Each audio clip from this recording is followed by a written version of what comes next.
teman-teman semuanya, apa kabar? Ketemu lagi bersama saya Dewa Ayu.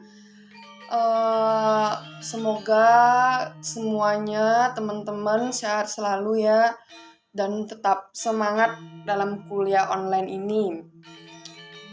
Dan semoga kita segera ketemu, kita belajar offline seperti biasa kembali normal di kampus. Dan untuk para dosen, semoga semangat, sehat selalu dalam mengajar kita ini. Oke, dalam video kali ini saya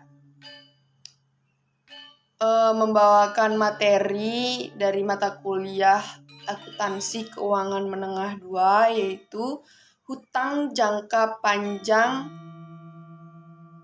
dalam obligasi. Dalam obligasi, yang pertama yaitu ada penerbitan obligasi, yang mana obligasi yang terbit sebagai kontrak disebut indentur obligasi.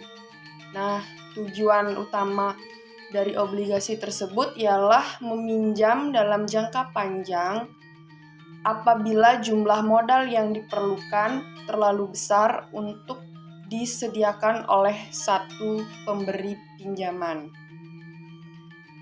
Lalu yang kedua yaitu ada jenis dan peringkat obligasi. Di sini ada poin A, terdapat obligasi berjamin. Ialah obligasi yang didukung oleh janji dari para penjamin. Contohnya yaitu obligasi hipotek dijamin oleh klaim atas real estate. Lalu ada obligasi tanpa jaminan, yang merupakan obligasi yang tidak diberi jaminan apapun. Contohnya yaitu junk bond, yaitu obligasi yang memiliki tingkat bunga tinggi yang disebabkan memiliki tingkat risiko kredit yang besar. Lalu ada poin B, obligasi berjangka, obligasi berseri, dan obligasi yang dapat ditebus. Kita ke poin yang pertama yaitu obligasi berjangka. Ialah terbitan yang jatuh tempo pada atau tidak berangsur. Lalu yang kedua, obligasi berseri. Terbitan obligasi yang tanggal jatuh temponya dengan serangkaian pembayaran angsuran. Lalu yang ketiga yaitu obligasi yang dapat ditebus. Merupakan obligasi yang memberikan kepada penerbitnya hak untuk menembus dan menarik obligasi sebelum jatuh temponya. Lalu untuk poin yang C yaitu obligasi konvertibel, obligasi yang didukung komoditas dan dengan diskonto besar. Poin yang pertama yaitu obligasi konvertibel, yaitu obligasi yang ditukarkan dengan surat berharga perusahaan yang lain untuk jangka waktu tertentu setelah dikeluarkan. Biasanya dikonversi atau ditukarkan ke dalam saham. Lalu untuk poin yang kedua yaitu obligasi komoditi.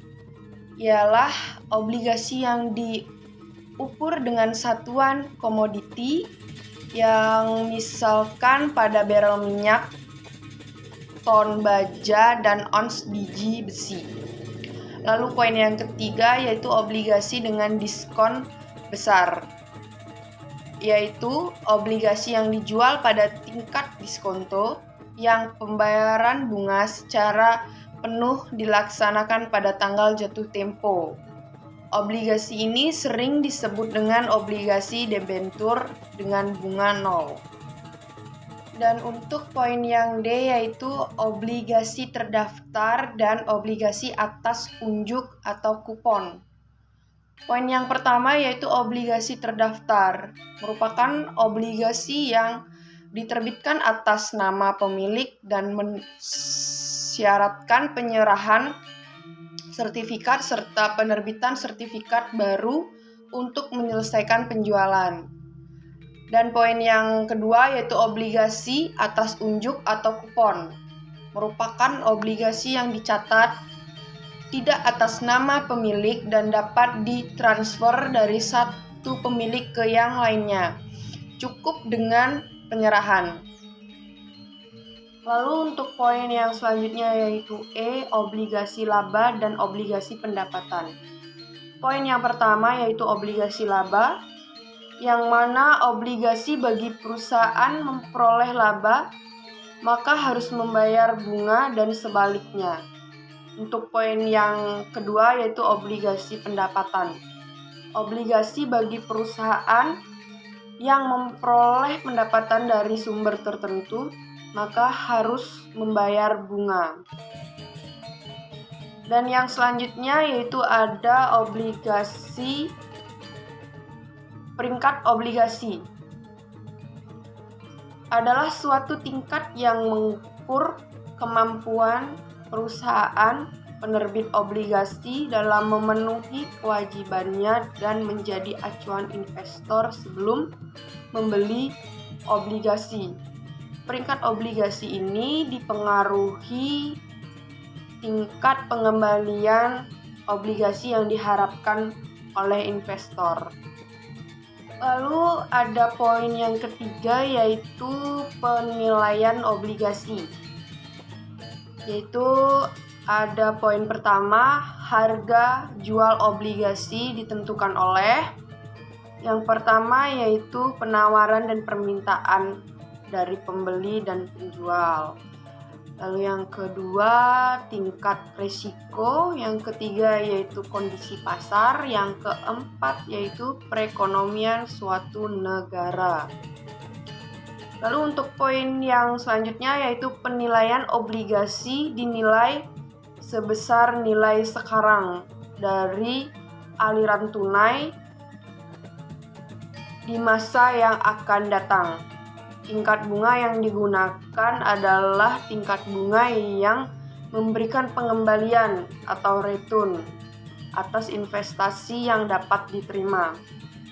Lalu yang selanjutnya yaitu harga jual obligasi dipengaruhi oleh yang pertama yaitu tingkat bunga nominal obligasi. Lalu yang kedua yaitu tingkat bunga efektif atau pasar. Lalu untuk poin selanjutnya yaitu yang keempat, metode bunga efektif.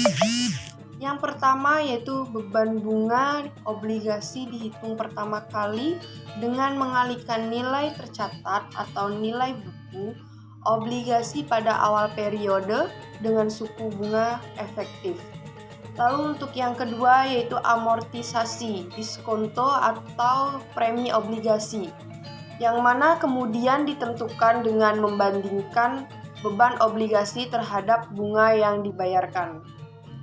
Dan untuk motivasi, support agar menyukai belajar hutang jangka panjang khususnya obligasi ini, saya pribadi menyadari bahwa saya tidaklah pintar, tapi saya pegang prinsip tekun karena saya tahu materi ini tidaklah mudah karena kita mengambil prodi akuntansi yang mana kita harus akrab dengan angka-angka, dan seperti sekarang ini kita belajar pun di rumah secara online tentu lebih sulit tentunya karena memahami materi yang dosen berikan kepada kita dengan cara daring online ini tidaklah mudah sebenarnya. Dan saya harap kita semua segera belajar seperti biasa, normal, offline, di kampus. Dan selanjutnya ya sudah resiko saya dalam mengambil prodi akuntansi, yang mana kita harus akrab dengan angka-angka itu tadi. Ya, intinya tetap tekun, semangat. Semangat untuk saya dan untuk teman-teman akuntansi yang lainnya. Terus tekun, semangat. Oke, sekian dari materi ini yang telah saya sampaikan. Kiranya ada kata atau kalimat yang salah, saya minta maaf. Baik, terima kasih untuk para dosen dan teman-teman yang sudah menonton.